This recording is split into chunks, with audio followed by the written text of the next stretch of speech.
ਕੱਢ ਕੇ ਜਿਹੜਾ ਮੁੰਡਾ ਇਹ ਹੈਗਾ ਇਹ ਟਰੱਕ 2030 ਮਾਡਲ ਹੈ ਇਹ 2030 ਮਾਡਲ ਟਰੱਕ ਲਾਂਚ ਕਰ ਦਿੱਤਾ ਗਿਆ। ਆਰਾਮ ਬਾਹਰ ਜਸ ਸਪੀਡ ਨਾਲ ਇਹ ਲਾ ਵੇ ਇਹ ਵਿੱਚ ਇੰਜਨ ਵੀ ਆ ਜਿਹੜੀ ਚਾਹ ਕੌਣ ਕਿਹੜਾ ਬੰਦਾ ਲੈ ਕੇ ਆਇਆ ਯਾਰ ਆ ਤਿਆਰ ਮਾਲ ਹੈ ਯਾਰ। ਇਹ ਟਰੱਕ ਹੈਗਾ 2030 ਮਾਡਲ ਹਜੇ ਇਹਦਾ ਕੰਮ ਹੋ ਰਿਹਾ ਵਰਕਸ਼ਾਪ ਦੇ ਵਿੱਚ।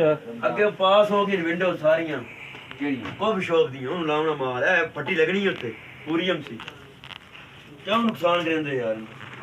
ਆਪ ਤਿਆਰ ਕਰ ਰਹੇ ਹੋ ਮਾਲ ਖੁਦ ਜ਼ਰੀਰ ਹੋ ਰਹੇ ਹੋ।